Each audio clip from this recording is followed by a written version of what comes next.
नमस्कार दोस्तों, मेरा नाम सुमित कुमार। मैं एक्सीलेंट पॉइंट कोचिंग सेंटर से आपका स्वागत करता हूं। जैसे कि कल हमने पढ़ा था महमूद गजनवी, और महमूद गजनवी ने किस तरीके से भारत पर बैक टू बैक कितने 17 बार आक्रमण किए। तो उसमें कहीं ना कहीं देखा गया कि भारतीयों की कमी किस तरीके से कमी रही है, और इस तरीके से भारत में विदेशी शक्ति जितनी भी आई थी उन्होंने भारत में आक्रमण किया। तो भारतीय जो लोग थे वो बहुत ज्यादा एक तरह के मान लेते हैं कि कमजोरी वर्ग के थे। अगर वो चाहते तो विदेशी शक्ति कोई भारत में प्रवेश भी नहीं कर पा सकती थी। लेकिन देखा गया है कि इसमें भारतीयों की बहुत ज्यादा कमी रही है। और फिर धीरे धीरे आपने देखा कि 1025 ईस्वी में जो महमूद गजनवी था उसने सोमनाथ के मंदिर को लूटा, और लगभग वहां से बहुत सारा अपार धन लूटा, और इतने सोने चांदी लगभग बता दें कि ऊंट 20 ऊंट गाड़ी भर के जा रही थी, और वहां से इतना पैसा लूटा। और लूटने के बाद में फिर क्या किया, 1027 ईस्वी में जो जाट थे, जाटों ने उनका रास्ता रोका। रास्ता रोकने के बाद में महमूद गजनवी फिर वापस गया, और वो कह के गया था कि मेरा अब अंतिम आक्रमण कब होगा, वो 1027 ईस्वी में होगा, और वो किसके विरुद्ध होगा, जाटों के विरुद्ध। तो जो जाट थे उस समय के, उन्होंने आसपास के जितने भी क्षेत्र के थे, इधर ले लें मालवा से लेकर और पेशावर तक, उन्होंने जहां जहां देखा सब राजाओं से बातचीत की कि महमूद गजनवी आएगा 1027 ईस्वी में, और वो आएगा और जाटों पर आक्रमण करेगा सीधा, तो आप हमारी सहायता करो। लेकिन उनकी जाटों की बात किसी ने नहीं सुनी, और वो 1027 ईस्वी में आया महमूद गजनवी, और उसने अपनी तलवार के दम पर लाखों लोगों का कत्ल किया, और लगभग जितने बहुत सारे अधिक जाट थे, जितनी जनसंख्या थी वहां पर, उनको सबका कत्ल किया और उनको धर्म परिवर्तन कराया। जो डर गए उस समय वो मर गए, और जो नहीं डरे वो धर्म परिवर्तन कर लिया उन्होंने। ठीक है, तो आज हम जो पढ़ने जा रहे हैं मोहम्मद गौरी। जैसे कि आपको पता है गौर, जिस तरीके से गजनी एक साम्राज्य था, तो उसी तरह से ठीक गजनी एक जैसी स्वतंत्र राज्य घोषित किया गया था, तो उसी के ही बराबर में गौर साम्राज्य की स्थापना की गई थी, जिसका नाम था गियासुद्दीन मोहम्मद बिन साम। इसने गौर साम्राज्य की स्थापना की थी। यह स्थापना इसने 1163 ईस्वी में एक स्वतंत्र राष्ट्र की तरह घोषित किया गया था। मतलब इसमें सिर्फ और किसी का कब्जा नहीं होगा, सिर्फ और सिर्फ इसका ही कब्जा होगा। तो इसने इसकी स्वतंत्र नामक मतलब स्थापना कर दी, और स्थापना की थी। ये अपने छोटे भाई से बहुत प्रेम करता था, जिसका नाम था शहाबुद्दीन मोहम्मद बिन साम।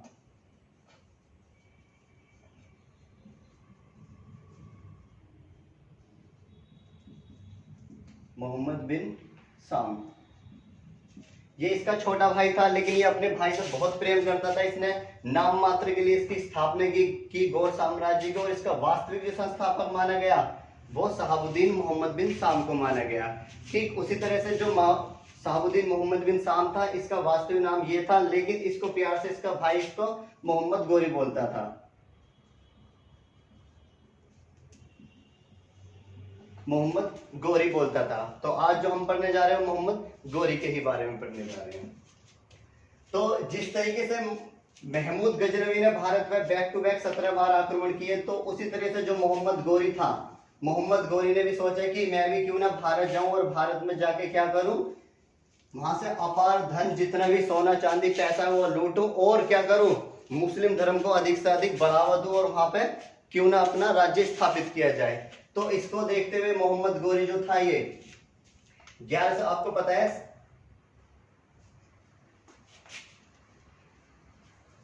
यहां पर वो पड़ता है श्रीलंका, ये अरब बंगाल की खाड़ी हो गया,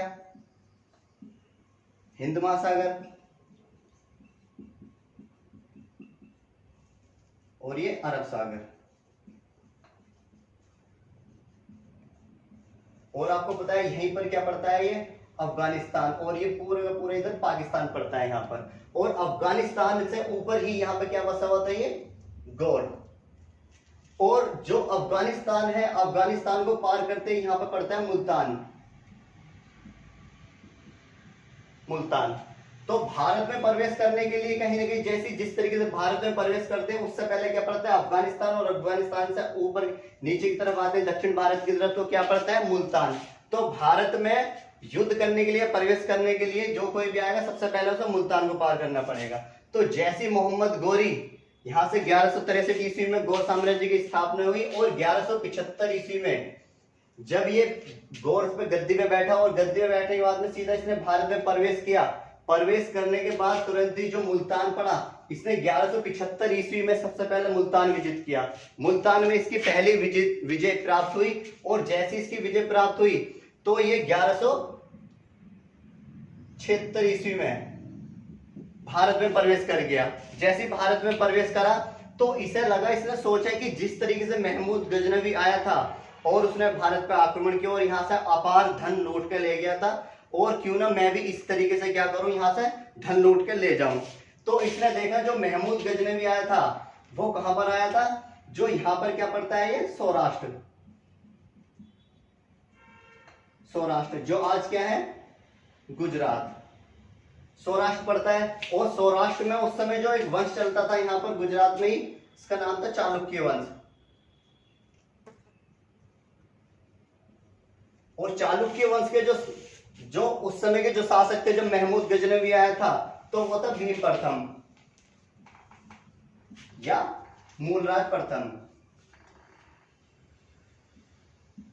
मूलराज प्रथम ये महमूद गजनवी के समय शासक था। लेकिन जब मोहम्मद गोरी भारत में आया, 1176 में आया, और लगभग 2 साल तक भारत में घुसने की प्लानिंग करता रहा कि मुझे कहां पर आक्रमण करना है, तो उसने देखा कि जो महमूद गजनवी आया था उसने कहां पर आक्रमण किया था, गुजरात के सौराष्ट्र जिले में आक्रमण किया था यहाँ पर। तो ये इसने क्या किया, यहाँ पे मोहम्मद गोरी सीधा सीधा कहां पर आ गया, गुजरात के सौराष्ट्र में आ गया। सौराष्ट्र में जैसे आया तो उसने देखा यहाँ पे जो शासक था चालुक्य वंश का, वंश तो वही था लेकिन यहाँ के शासक जो थे भीम प्रथम या मूलराज प्रथम, ये यहाँ पे बदल चुके थे।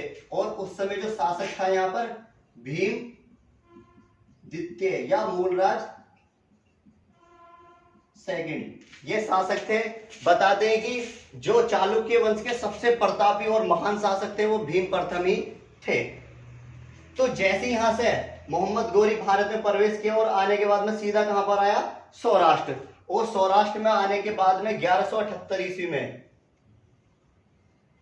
1178 ईस्वी में जैसे ये यहाँ पर आया भारत में, और आने के बाद में सीधा इसने देखा कि यहाँ पर महमूद गजनवी ने क्या यहाँ पर सौराष्ट्र में जो सोमनाथ का मंदिर है उसको लूटा था, तो क्यों ना मैं भी यहाँ पे जाऊं और यहाँ से धन लूटूं।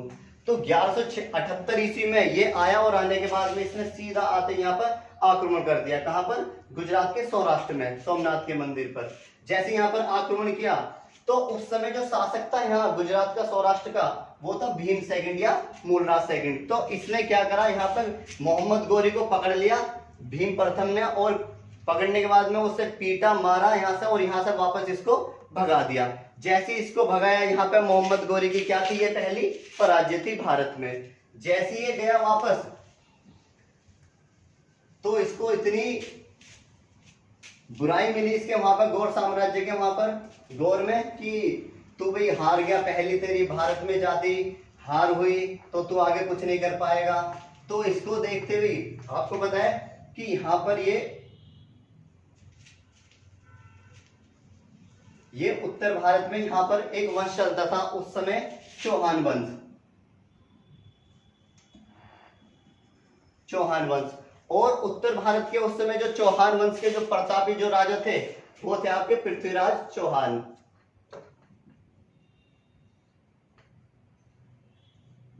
पृथ्वीराज चौहान सबसे प्रतापी राजा थे। तो क्या हुआ यहाँ पर, किस तरीके से महमूद गजनवी ने फिर आक्रमण किया।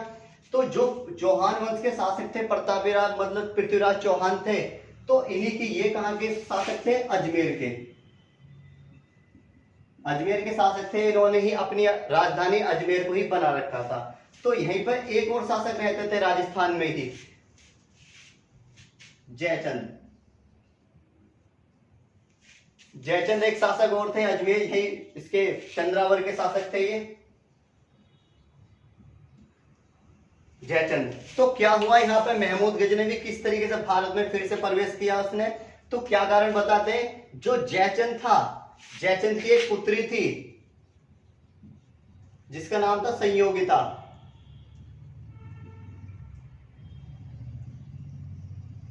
जयचंद की पुत्री थी संयोगिता। तो क्या हुआ, जो पृथ्वीराज चौहान थे और संयोगिता जो थी, ये दोनों आपस में प्रेम करते थे और ये इतना प्रेम करते थे बहुत ज्यादा। तो क्या किया यहाँ पे, जो पृथ्वीराज चौहान जो थे वो अपने एक सिपाही को भेजे किसके दरबार में, जयचंद के, और जयचंद से कहा कि भाई जो तुम्हारी पुत्री है हम उनसे प्रेम करते हैं और हम उनसे शादी करना चाहते हैं। तो जयचंद ने वो मना कर दिया। क्यों? क्योंकि जो जयचंद था ये अपने आप को बहुत ज्यादा शक्तिशाली और बलवान मानता था और इधर पृथ्वीराज चौहान अपने आप को शक्तिशाली और बलवान मानता था। तो इन दोनों में हमेशा लड़ाई झगड़े ही रहते थे। तो इसको देखते हुए जयचंद ने मना कर दिया कि मैं तुझसे अपनी पुत्री का विवाह कभी नहीं कराऊंगा, कुछ भी हो जाए चाहे। तो इसको देखते हुए जो पृथ्वीराज चौहान था इसको गुस्सा आया और गुस्सा आने के बाद अपने कुछ सेनापति भेजे जयचंद के दरबार में, और जयचंद तो मिला नहीं, लेकिन उसकी पुत्री जो थी यहाँ पे संयोगिता, इसको उठा लाए। उठा लाने के बाद में पृथ्वीराज चौहान ने क्या कर ली, इससे संयोगिता से शादी कर ली। अब शादी कर ली, जो जयचंद था इसको बहुत शर्म फील हुई, मतलब इसको इतना दुख हुआ कि मेरी पुत्री को उठा के ले गए और उससे शादी कर ली। तो इसका बदला लेना था उसको, जयचंद को। तो किसी तरह से बस बदला लिया जाए, बस ये इसके दिमाग में हमेशा बातें चलती रहती थी। तो क्या हुआ उसके बाद में, जो जयचंद था, जयचंद ने सोचा कि कहीं ना कहीं कुछ तो ढूंढना पड़ेगा इसके लिए। तो जयचंद ने सोचा कि जो भारत में एक विदेशी शक्ति आई थी,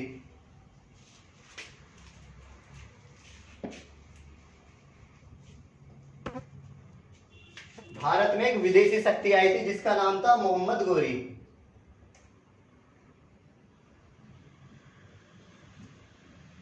मोहम्मद गोरी, और क्यों ना इसकी सहायता ली जाए, और सहायता लेने के बाद में इसके साथ मिलकर और किस पर आक्रमण किया जाए, पृथ्वीराज चौहान पर। पृथ्वीराज चौहान पर आक्रमण किया जाए, क्योंकि इसने मेरी पुत्री को उठा के ले गया और इसको मारना है किसी तरह से। तो इसको देखते हुए जो जयचंद था, जयचंद ने अपना एक सेनापति भेजा किसके पास, मोहम्मद गोरी के पास, और इससे कहा इसने कि भाई देखो तुम्हारी भारत में क्या हुई थी, हार हुई थी। तुम भारत में आए थे 1178 ईस्वी में, जो सौराष्ट्र का जो शासक था भीमद्वितीय, उसने तुम्हारी पिटाई की और यहाँ से तुम्हें क्या उसने भगा दिया था। तो आप एक काम करो, आप भारत में आओ और आने के बाद में आप सीधे किस पे, पृथ्वीराज चौहान पर आक्रमण करो, और आपके साथ में मैं अपनी सारी सेना दे दूं और मैं खुद भी आपके साथ मिल जाऊंगा। तो इसको देखते हुए जयचंद ने इसको बोला, लेकिन ये बिल्कुल तैयार हो गया तुरंत ही कि ठीक है, ये तो बहुत अच्छी बात है कि एक भारतीय को मरवाने के लिए किस तरीके से तैयार है, तो ये तो बहुत खुशी की बात है। तो इसको देखते हुए क्या किया इसने, जयचंद ने पहले ही बोल दिया था कि जिस तरीके से आप भारत में प्रवेश करोगे, यहाँ पर अफगानिस्तान पड़ता है ये, और अफगानिस्तान से नीचे क्या पड़ता है, मुल्तान पड़ता है, और जैसे ही आप मुल्तान में आओगे मैं अपनी सारी सेना आपको यहीं पर दे दूंगा और आप सीधे क्या करना, सीधे पृथ्वीराज चौहान पर आक्रमण कर देना। अब मोहम्मद गोरी बहुत ज्यादा खुश हो गया कि ये तो बहुत अच्छी बात है। अब इसको देखते हुए क्या किया इसने, जो जयचंद था, जैसे ही मोहम्मद गोरी यहां से चला ऊपर से गौड़ साम्राज्य से और आने के बाद में मुल्तान आया, जो जयचंद था ये किसी कारण अपनी सेना इसको नहीं दे पाया। अब मोहम्मद गोरी तो पूरी प्लानिंग से आया था आक्रमण करने के लिए, किस पर, पृथ्वीराज चौहान पर, लेकिन ये अपनी सेना नहीं दे पाया। तो मोहम्मद गोरी जैसे ही आया और आने के बाद में सीधा इसने किस पर आक्रमण कर दिया, पृथ्वीराज चौहान पर। ये 1191 ईस्वी में, इसी को कहते हैं तराइन का प्रथम युद्ध।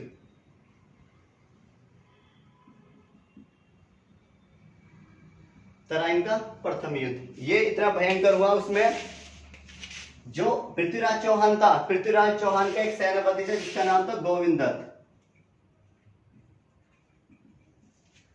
दत्त।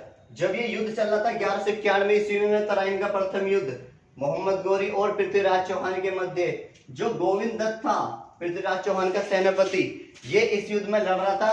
तो मोहम्मद गोरी ने अपना भाला फेंक के मारा और इसके मुंह पर लगा, और इसके मुंह पर लगने के बाद में इसके दांत टूट गए। दांत टूटने के बाद में जो पृथ्वीराज चौहान को इतना क्रोध आया, और क्रोध आने के बाद में ये सारी सेना इकट्ठी करके सीधे किस पर आक्रमण कर दिया, मोहम्मद गौरी पर। जैसे इस पर आक्रमण किया, यहाँ पर मोहम्मद गौरी इस युद्ध को हार गया। जैसे ये हारा तो इसको बंदी बना लिया गया। यहाँ पे मोहम्मद गौरी को बंदी बनाने के बाद में अब यहाँ पे होते हैं ना, भारतीय होते हैं, बहुत नरम दिल के होते हैं।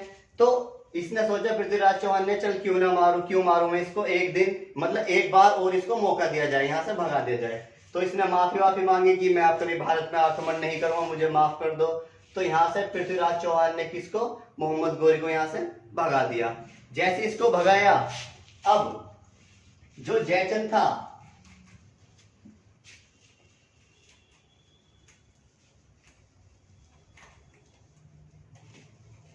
जयचंद को पता चला कि मोहम्मद गौरी क्या इस युद्ध में हार गया।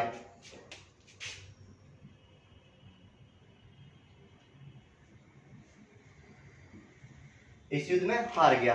अब जयचंद ने अपना फिर एक सेनापति भेजा इसके पास में कि हमें पता है आप आप युद्ध हार चुके हो, लेकिन हम आपको एक और मौका दे रहे हैं, आप आओ और मुल्तान में हम पहले से पहले ही आपको क्या अपनी सारी सेना यहाँ पर खड़ी होकर मिलेंगे और आप सीधे किस पर आक्रमण कर देना, पृथ्वीराज चौहान पर।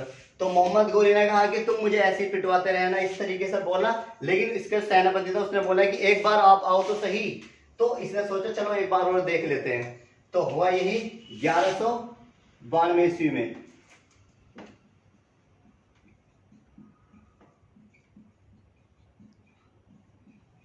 तराइन का सेकंड युद्ध, तराइन का द्वितीय युद्ध।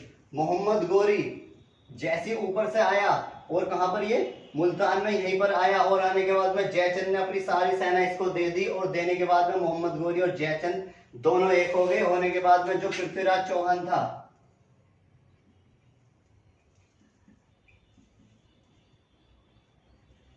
पृथ्वीराज चौहान बताते हैं कि जब ये युद्ध चल रहा था, युद्ध इतना भयंकर चल रहा था और लगभग ना तो मोहम्मद गौरी हारने के लिए तैयार और ना ही पृथ्वीराज चौहान हारने के लिए तैयार। लेकिन वहां पर हुआ क्या कि जब रात का समय था, युद्ध चल रहा था, तो मोहम्मद गौरी ने अपना एक सेनापति भेजा पृथ्वीराज चौहान के पास में कि मालिक, हम आपसे एक संधि करना चाहते हैं, एक समझौता करना चाहते हैं कि डेली डेली लड़ाई झगड़ा होता है, इससे अच्छा एक संधि कर लेते हैं ताकि ये युद्ध ना हो।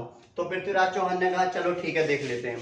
तो क्या हुआ, यहाँ पे पृथ्वीराज चौहान ने कहा कि अब तो रात हो रही है कि अपनी अपनी सेना अलग अलग बैठा के मतलब सो जाओ और सुबह बात करते हैं इसके बारे में। अब मोहम्मद गौरी अपनी सेना लेके एक तरफ सो गया और पृथ्वीराज चौहान सेना लेके अपनी एक तरफ सो गए। अब जैसे यहाँ पे सो रहे थे, जो मोहम्मद गौरी था ये इतना चालाक था, और रात को सोते हुए ही जब पृथ्वीराज चौहान अपनी सारी सेना लेकर सो रहे थे, तो मोहम्मद गौरी ने अपनी सेना के अंदर ऐसी फुंकार भरी, और भरने के बाद में और सीधा का सीधा इसने किसका आक्रमण कर दिया, पृथ्वीराज चौहान में। ये 1192 ईस्वी की बात है, तराइन के द्वितीय युद्ध में। तो वहां पर पृथ्वीराज चौहान की क्या हो जाती है, यहाँ पर हार हो जाती है बुरी तरह से। जैसी हार हुई तो बताते हैं कि जो पृथ्वीराज चौहान था, इसका एक दरबारी कवि भी था जिसका नाम था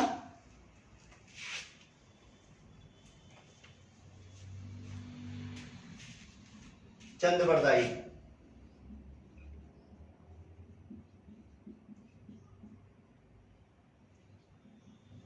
चंद्रबरदाई और पृथ्वीराज चौहान,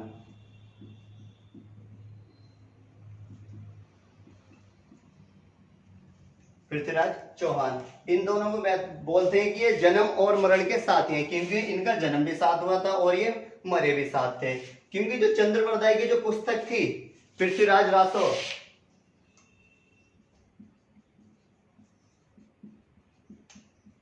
पृथ्वीराज रासो, इसमें क्या है, जो पृथ्वीराज चौहान है उसका पूरा वर्णन है इसमें, इसके जन्म से लेकर और मृत्यु तक। तो इसकी जो इतिहासकार बताते हैं उसको दो तरीके से बताते हैं। जो पृथ्वीराज चौहान की मृत्यु हुई थी उसमें क्या बताते हैं, जो पृथ्वीराज चौहान की जो पुस्तक थी पृथ्वीराज रासो,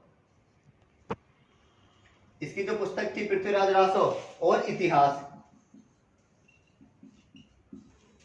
पृथ्वीराज चौहान की पुस्तक थी, ये कहते हैं क्या कि जिस तरीके से तराइन का द्वितीय युद्ध चल रहा था 1192 ईस्वी में, और युद्ध जो चल रहा था कि एक समय वो आया, दोनों संधि करने के लिए मजबूर हो गए, और संधि करने के लिए मजबूर हो गए। तो इसमें क्या हुआ, यहाँ पे पृथ्वीराज चौहान को मोहम्मद गौरी उठा के कहा ले गया, अपने गौड़ ले गया, गौर ले गया और गौर ले जाने के बाद में वहां पे पृथ्वीराज चौहान को क्या कर दिया, जेल में बंद कर दिया। और जेल में बंद करने के बाद में पृथ्वीराज चौहान की यहाँ पर दोनों आंखें फुड़वा दी और इनको जेल में बंद कर दिया। और जैसी ही मैं चंद्रबरदाई की पुस्तक में लिखा था पृथ्वीराज चौहान के बारे में, तो इसने बोला कि जैसे मैं यहाँ से अजमेर से सीधा कहाँ पहुंचा, गौर, और गौर में मैं पहुंचने के बाद में मैंने क्या देखा कि जो पृथ्वीराज चौहान थे उनकी दोनों आंखें फुटवा रखी थी और आंखों पे काली एक पट्टी बांधी हुई थी और जेल में उनको बंद किया हुआ था। अब जैसे मैं यहाँ पहुंचा पृथ्वीराज चौहान के पास में, जेल में वहां देखा, तो मैंने कहा कि महाराज आप मेरे को जानते हो? तो पृथ्वीराज चौहान ने कहा कि हाँ मैं तुम्हें क्यों नहीं जान सकता, तुम तो मेरे मित्र हो चंद्रबरदाई। तो उसने कहा पृथ्वीराज चौहान ने कि बस चंद्रबरदाई किसी भी तरह से क्या करना है, मुझे मोहम्मद गोरी की हत्या करनी है, इसने मेरे साथ धोखा किया और झूठ बोल के मुझ पर आक्रमण किया। तो यहाँ से पृथ्वीराज चौहान को चंद्रबरदाई ने कहा कि महाराज आपके पास तो एक ऐसी कला है जो सिर्फ राजा दशरथ के पास थी और दूसरी आपके पास है। तो इसने कहा पृथ्वीराज चौहान ने कि क्या चीज है ऐसे मुझ में, मेरे पास तो कुछ भी नहीं है, मेरे पास आंख भी नहीं है, कुछ भी नहीं है, सेना भी नहीं है, अब तो मैं तो एक जेल में बंद हूं।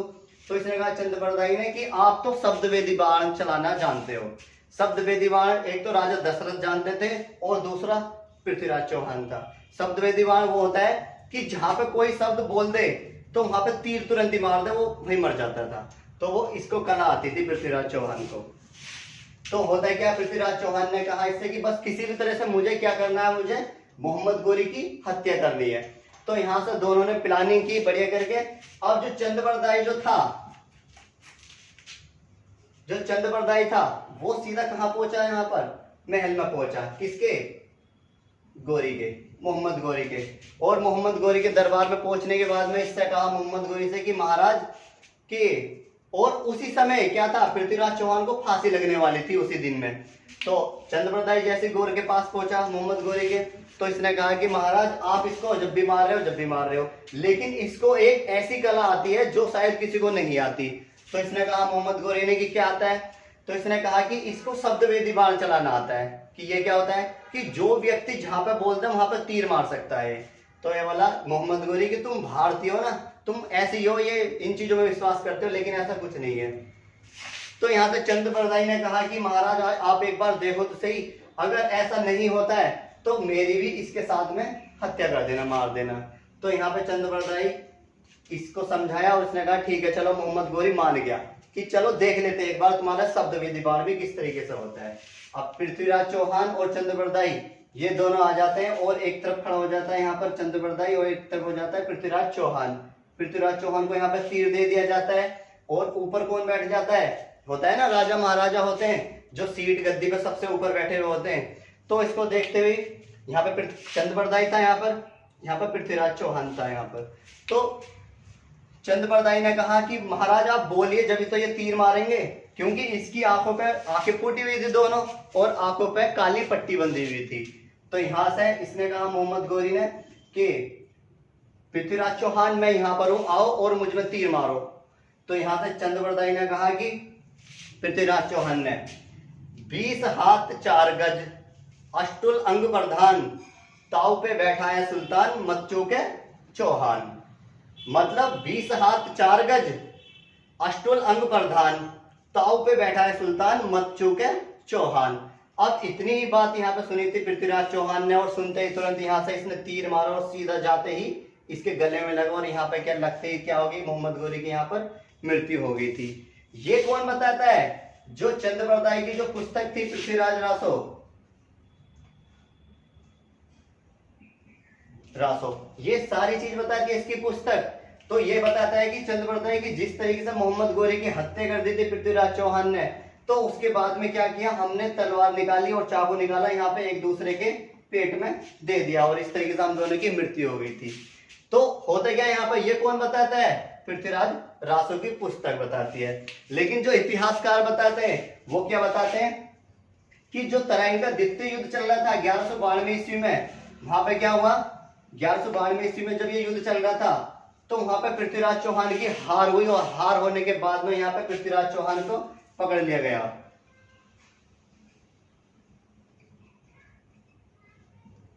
यहाँ पे इसको पकड़ लिया गया और पकड़ने के बाद में क्या गया, यहाँ पे इसकी हत्या कर दी।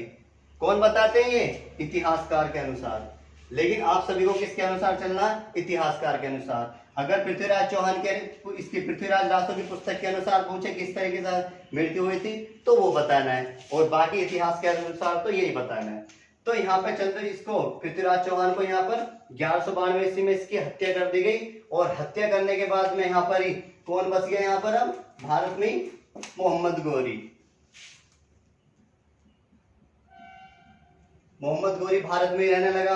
अब कौन आ गया इसके पास में? क्योंकि उस समय जो भारत में जब अच्छा खाने पीने को मिलता था, अच्छा दूध घी और सब्जी वगैरह अच्छी सब चीजें अच्छी मिलती थी, और जबकि ये कहाँ का था? उधर गौर साम्राज्य का। और गौर में उस समय कुछ नहीं था, सिर्फ बता दें कि जो गौर था वो बिना उर्वर वाली भूमि थी, मतलब बंजर जमीन थी बिल्कुल, वहां पर कुछ खाने पीने को नहीं था। तो इसको देखते हुए तो इसने सोचा कि मैं क्यों जाऊं वहां पर अपने गौर साम्राज्य, तो ये भारत में क्या ये अपने बस गया मोहम्मद गोरी। जैसे भारत में रहने लगा, अब तुरंत कौन आ जाता है यहाँ पर? जयचंद। जयचंद आ जाता है, और जयचंद इससे बोलता है मोहम्मद गोरी से कि भाई देखो तुमने अच्छा किया, पृथ्वीराज चौहान की हत्या कर दी, मार दिया, लेकिन अब आप यहाँ से जितना धन लूटना है लूटो, और यहाँ से कहाँ चले जाओ? अपने गौर चले जाओ, गौर साम्राज्य अपने यहाँ से चले जाओ। अब मोहम्मद गोरी क्या कहता है कि मैं पागल हूं, मैं क्यों जाऊं अपने वहां पे, कि भाई मेरे पास वहां पर तो कुछ नहीं है, और यहाँ तो अच्छा खाने पीने को मिलता है, यहाँ घी दूध सब्जी वगैरह सब चीज अच्छी है, और यहाँ की भूमि भी अच्छी है, तो मैं क्यों वहां पर रेतीले मैदान में जाऊं? तो यहाँ पे इसकी बात इसने नहीं मानी। तो जयचंद ने कहा कि अगर आपको यहाँ पर रहना है तो मुझसे क्या करना पड़ेगा? युद्ध करना पड़ेगा। तो मोहम्मद गोरी ने कहा ठीक है, मैं युद्ध करने के लिए तैयार हूं। तो इन दोनों के मध्य 1194 ईस्वी में एक भयंकर युद्ध होता है, चंद्रावर का युद्ध, सॉरी चंदावर का युद्ध।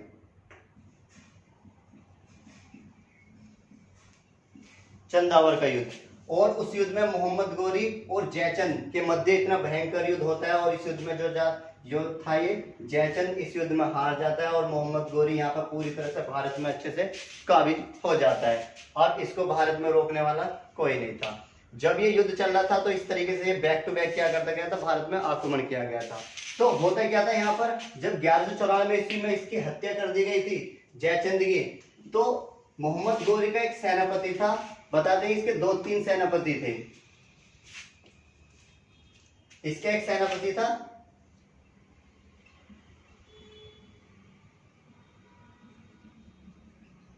कुतुबुद्दीन बख्तियार खिलजी। इसके जो सेनापति था कुतुबुद्दीन बख्तियार खिलजी, और आपको बताया जो पूरे भारत की तरफ बिहार पड़ता है, और बिहार में उस समय एक नालंदा विश्वविद्यालय था, नालंदा विश्वविद्यालय। ये बताते हैं कि प्राचीन भारत का सबसे प्रसिद्ध विश्वविद्यालय था नालंदा विश्वविद्यालय।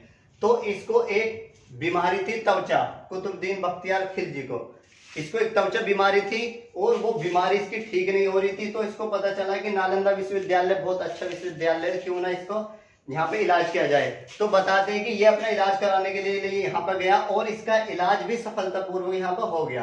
अब इसकी जलन के कारण कि ये एक छोटा सा भारत देश में क्या हो गया, यहाँ पर मेरा इलाज हो गया, तो इसको गुस्सा आया, और इसने क्या किया, जो नालंदा विश्वविद्यालय था इसको पूरा का पूरा ध्वस्त करवा दिया, इसको जला दिया। और लगभग जैसे ये जलाया, लगभग 3 माह तक जितनी भी इसमें पुस्तकें थी वो 3 माह तक वहां पर पुस्तकें जलती रही। तो इस तरीके से क्या किया गया था, इन्होंने मोहम्मद गोरी ने भारत पर आक्रमण किया था। जो मोहम्मद गोरी था इसका एक सेनापति और था कुतुबुद्दीन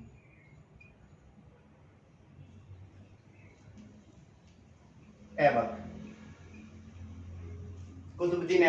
जब मोहम्मद गोरी यहाँ भारत में रह रहा था ठीक तरीके से, तो धीरे धीरे बुढ़ापा भी आ रहा था। इसने सोचा कि कुछ नहीं भैया, मुझे अपने कहां पर अपने गौर जाना चाहिए।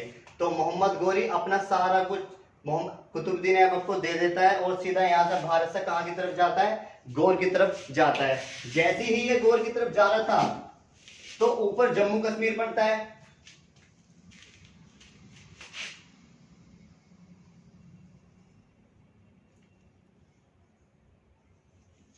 यहाँ पर ऊपर की तरफ जम्मू कश्मीर पड़ता है यहाँ पर, और जब ये यहाँ से जा रहा था तो रास्ते में शाम का समय था और मोहम्मद गोरी यहाँ पर शाम की नमाज पढ़ रहा था। जैसे नमाज पढ़ रहा था तो जम्मू कश्मीर में ही एक जनजाति पड़ती है, खोखर जनजाति।